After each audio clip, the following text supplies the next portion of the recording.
Hi, welcome to Nothing Venture, Nothing Game. I'm your host, GM Jared, and today I'm joined by Steve Yep.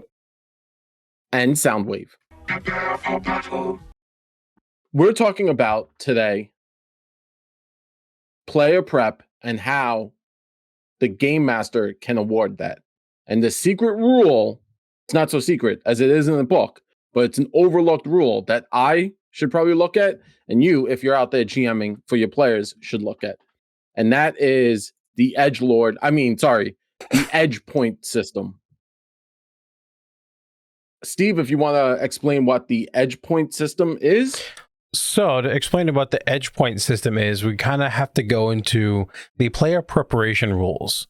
All right, so the player preparation rules, or PC preparation, is any time that your players want to do something in downtime where they know they have to go ahead and do something. They have to infiltrate their keep, or they know that bad guys are about to attack their town or their fortification. Anytime that the players kind of know what they're getting into a little bit ahead of time, and they can choose to take some of these actions during downtime, and there are limitations, but and depending on how well their skill checks work and how well they describe what they're doing, they can be awarded with edge points. So, and there are specific preparation activities that are listed in, and you can always expand this if these don't exactly meet your criteria of what you're trying to do, your specific game or setting. But things like Bribe of Contact. So you're trying to bribe someone who knows about the keep and get a layout of the interior, or be able to rely on someone to maybe lie for the PCs because the PCs are trying to do something maybe sneaky, like trying to sneak into some place, or forge documents, like you're making documents that state you're supposed to be there, or even know when you're not supposed to be, stuff like that. A lot of these are secret checks, and I know some DMs do use secret checks and don't use secret checks. In this case, it's harder to get away with the players knowing if they succeeded or not, because some of the critical failures are kind of ridiculous. No, they're ridiculous, but it's almost like spending a hero point. So we're a party of people, and we made a check. Okay, so we have we forged some documentation to present to get in the keep without any questions asked, like we're supposed to be there. Beforehand, we knew we were doing this, and we head ahead and forged some documents. So we made this check here, and it says, so the downtime activities forge documents. It's a downtime secret activity. You prepare forgeries that might serve as convincing props. Attempt a hard or very hard society check. And on a success, you convincing forgeries and gain 1 edge point to use only when presenting these forged documents. So a lot of these edge points are specific to the action you took. So obviously in forging documents, if I say, well, we're going to go in disguises, right? Well, if this disguise isn't working, it's all about presenting these documents. It has nothing to do with disguising, sneaking, or anything like that. So these things are limited to the circumstances of how you got the edge point. So the failure effect is you create unconvincing documents, you gain 1 edge point that, unknown to you, grants no benefit. So you as a player, since this is a secret check, this is the check that GM makes for you. And you say, well, my society is a +15. Okay, GM rolls secretly. You failed at whatever the DC was. And so you have this on your character sheet, you have like 1 EP forged documents, right? But you don't know that forged document is not going to actually get you anything. So, and then critical failure as a failure. So your edge point doesn't actually do anything, but the PC who tries to use the edge point gets a critical failure instead of a failure, even if they use the edge point after rolling. So the whole point of edge points, like I said, are similar to hero points, to where once you fail a check. So, okay, we go into the place and we say, look, we're supposed to be here. And the guards say, well, no, you're not. Okay, well, I kind of rolled my deception check. And then you roll your deception check and you kind of failed. Okay, well, then you present the papers as a kind of like almost like using an edge point of enforcing the fact that you're supposed to be here. You show, right? And if you have an EP, it pushes that failure to a success.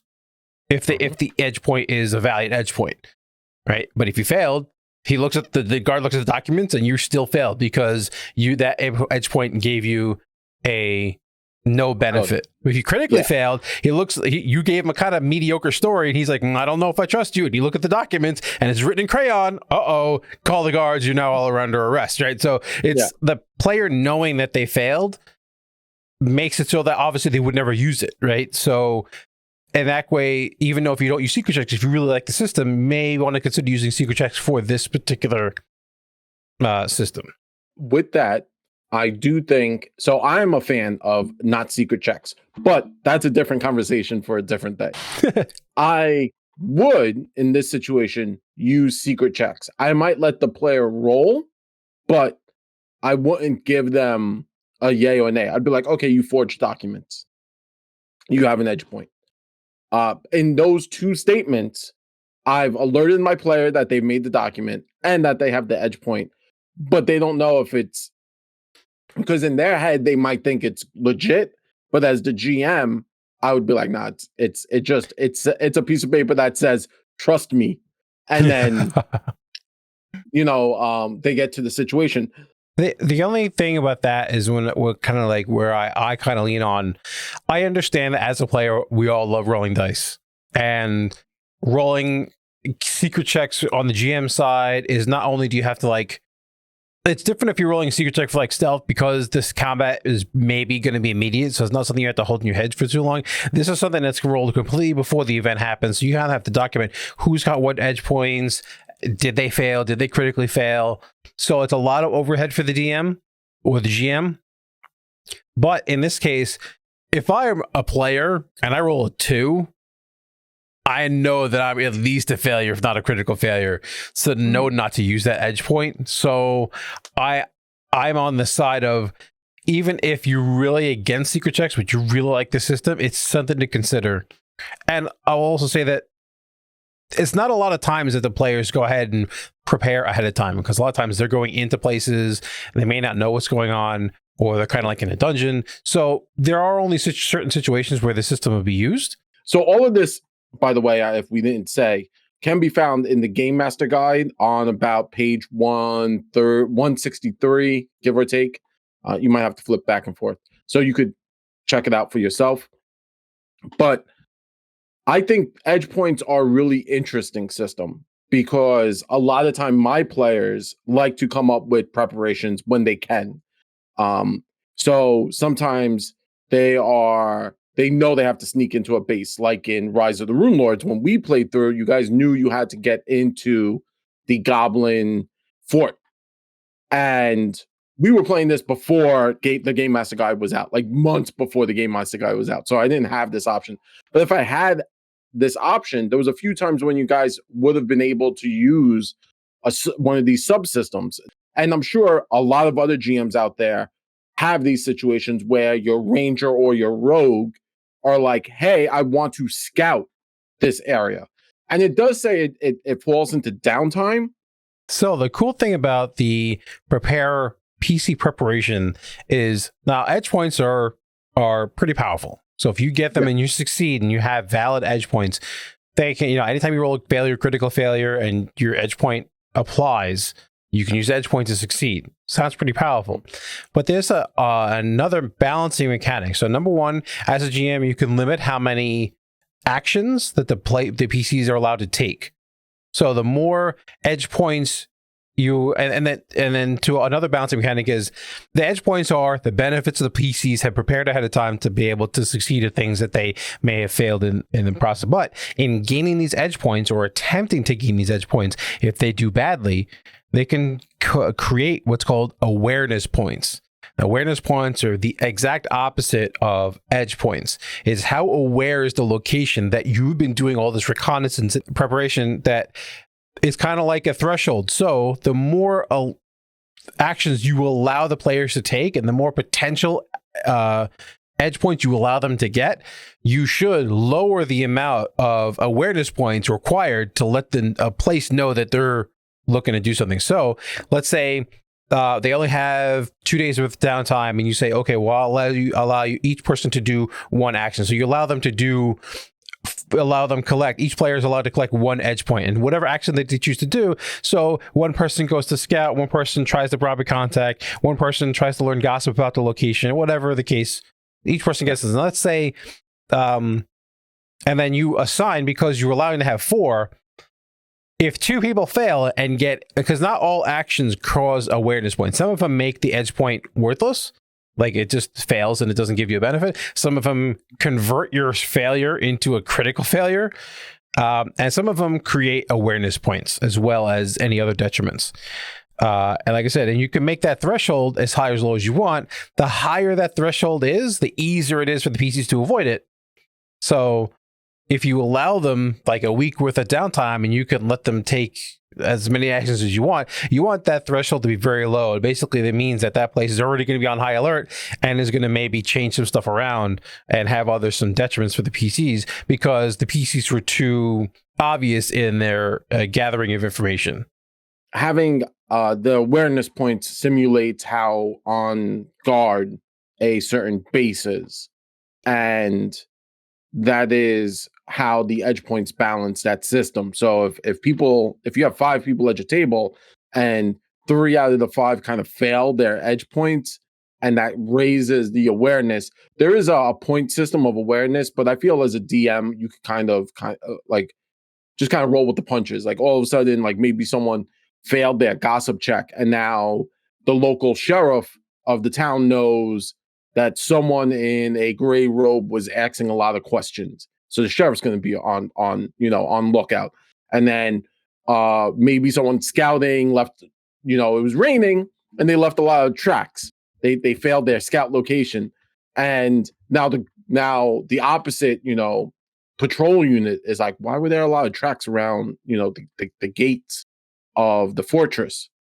So when Robin Hood and his merry band of thieves kind of show up, the sheriff knows and the guards in the town know that there were other people around. So you could kind of raise the DC. Maybe you want to throw a few extra enemies in encounters to simulate the encounters being a little bit more hard to that the party kind of alerted the town that they were making a mistake. And I feel maybe instead of there being 1 trap, there's 2 traps. Instead of being a medium door, lock with a rogue to unlock, now it's a hard lock, a step up. And that just simulates the fact that they've kind of botched their edge points. Honestly, hearing about this, I'm a little sad because whenever I think of like a campaign, I never focus on like city campaigns or like a centralized location. But having this subsystem, this kind of like expanded my thought process on a campaign where maybe the players are like a ragtag group of liberators, right? And they're trying to set a city free, or maybe they're trying to escape a city or something of that nature. And they are now, you could play an entire campaign in just this one massive city, and you're bribing contacts, you're forging documents to get into the after party. I know a few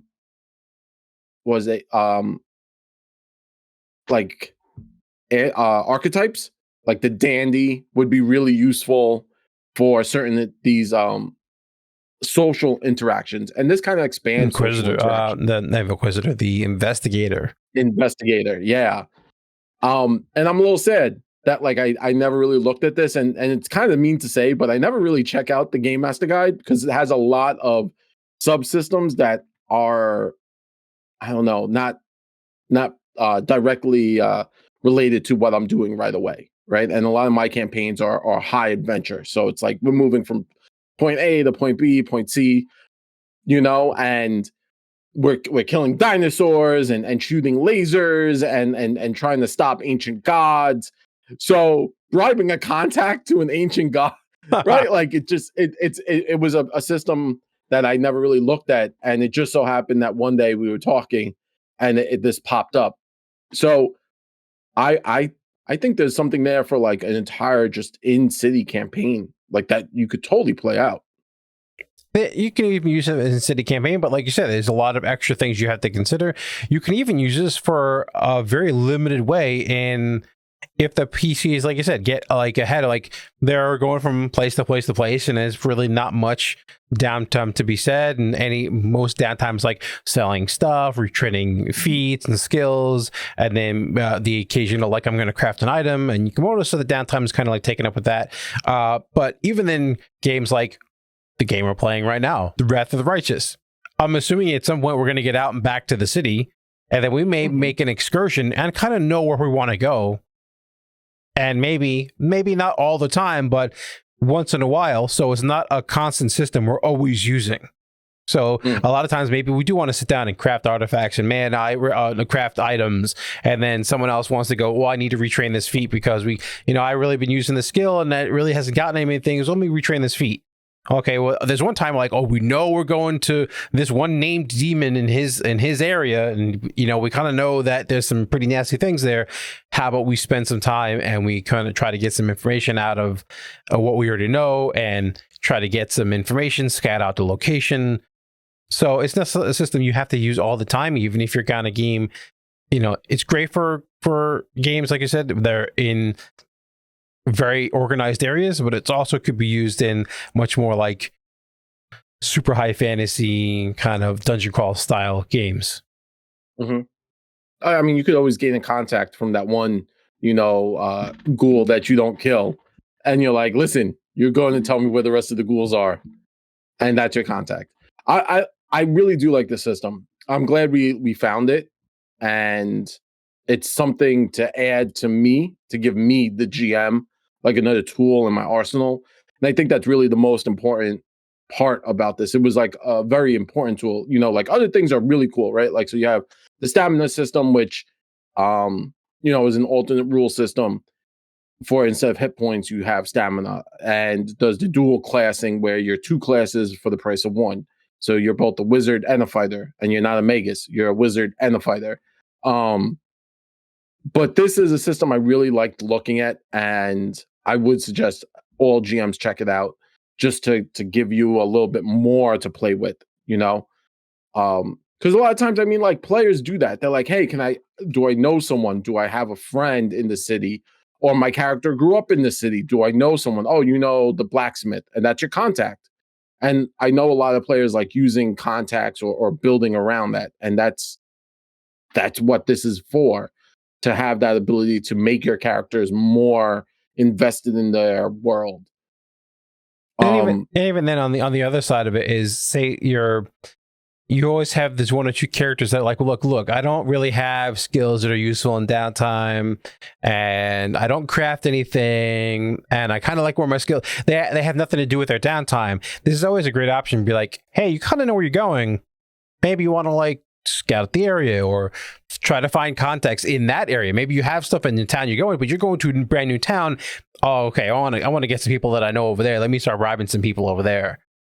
It's just a way to give the people who don't really have much downtime activities, give the opportunity to help the group out as a whole. Yeah, I also think like if I was to shoot shout out of the newest Pathfinder 2nd edition, right? So this is for Pathfinder 2nd edition. If I was to shout out an AP, I think this would be critical in. It'd have to be Edgewatch. And Strength of 1,000 is currently coming out. I think also that would be useful because that takes place in a school system. So you're in a centralized hub in the city. And so again, contacts and stuff like that. So you can now really play out that fantasy of, I'm an investigator in a magical school. Why am I here? And it gives your character a reason to be there. And I keep going back to investigator because a lot of my co-players and friends, when we talk about classes that definitely do not get enough love, it's the investigator class. It's such a niche class, but because of this, you now have the ability to use that niche class in a really interesting way. Talking about a first edition, because we play a lot of first edition games in second edition. A great first edition game to play this system in is Curse of the Crimson Throne. So talk about an intrigue setting where you're in a city and there's lots of political intrigue and you're dealing with a bunch of different people and you want to get information. Maybe you're bribing a guard or two, maybe getting the layout of the area. That's a great system, very similar to Edgewatch in the fact that it generally takes place in one central location. Mm-hmm. Oh, definitely. You know, the moment you were like, "Oh, I'm going to talk about first edition," I was like, "He's definitely going to say Curse of the Crimson Throne," which is great because, again, like what we do, we convert, and now having this system on hand, it makes my life a little easier because in Wrath of the Righteous, you are in a centralized location for a bit, and now I have a reason to have contacts and have you people roll these points, and the demons might know more now. So there's definitely going to be a lot more cool demons for you guys to kill or get killed by, either way, whatever happens. Yeah. The cool thing about this is the fact that it's also in a world that has magic. Let's say the person tried to get the scout location and they got a basic layout of the dungeon. If they're high enough level and they're found out, there's magic involved. You can literally, and this would be a lot of work on the GM side, but you can give an ulterior map to the location to where like you can make up a map for the player that's completely different than what's actually there. And they're like, oh, wait, there's a secret door right here, and there's a guard station right there, and it's nothing like what they actually are going into, which would be a very interesting take on it. Oh, I didn't even think of that, like giving the players a fake map. A fake map. That would be a really cool option. To even just give your players, like, even like if they only get like a general or a very basic understanding of something, that would be really cool. Oh wow. Or you can even, if you wanted to, and if you had the extra time to set up times, or if the character was actually scouting a location, you can actually, and I've heard some other people do this, where they give a verbal description of what they see, and they have to document that. So they have to actually draw the map. So not only are they going to get some information wrong just because of the realm of what you're saying and what they understand, maybe two different things, but you're also going to feed them false information. So maybe some of it's right, and then some of it's completely wrong, and some of it's only slightly wrong. So, and especially if like how well their skill check is, that'll be really interesting. I like that a lot. With the fake map and the fake verbal, you can add a little bit in, be like, oh, there's like a 20-foot pit here. And they're like, oh, there's a freaking pit. And then they get into the room, there's no pit. Well, there's like a pit's like 40 feet down and then a different hallway or something. Or something like that, yeah.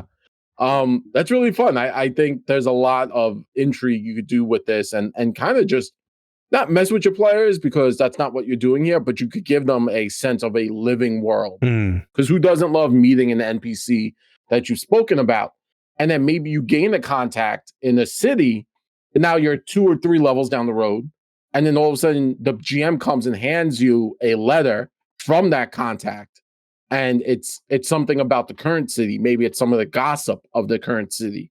And it's like, hey, I hear you're in like ice water, and watch out, they know you're coming. And then that's it on the letter. It just says they know you're coming. And it could be right, like it could be anything. And now the player's like, oh man, they know we're coming. Yeah, and even you can even make that a plot point down the road. Is like after the NPC helped them out, and you made this contact, and maybe it started off as bribes, but then you started visiting them, and then later down the line, they send you a letter saying, "Dude, I need some help." And like I moved to this new city, and it may be the city that the PC's already in. Like, I heard you're in town, shit's going down. They heard that I leaked some information to you. Yeah. And now you're like, no, I like that guy. And I met him, I bought stuff from his shop, and I want to keep him around. So then it comes like a whole like side quest for the players to be involved in. Yeah. And it's that NPC that like you didn't think would be anything. It was that one role. They made a contact. What's the cop? Bill. The contact name is Bill, right? Or Bob. The gnome Bob. And and then all of a sudden, like now Bob has become an integral part. Or maybe you can maybe the rogue was in the shadow assassins, and they're coming after Bob the gnome because they found out he was feeding you information. And now it's this whole, oh, well, we have to go into the assassin's lair, and that's full of traps and really cool stuff. So it's a really cool way of just, again, rounding out your world and fleshing it out. So I hope you found this little chat informative. It was fun to do. And I just want to say, if you have any other questions, you can reach out to us at our webpage, nvngpodcast.com, or you could leave a comment in the YouTube comment box. That's always fun. We could have a conversation there. Steve's always hunting down more those comments and loves talking to people about rules and how to use rules. So if you have any questions on rules, again, just leave a question and maybe we'll do a video about it. So from all of us here at NVNG, from myself, Jared, I want to say goodbye. And from you, Steve. Later. And from Soundwave. Soundwave superior. Have a good evening, good day, or good afternoon. Bye. Ah! Kill me, Steve.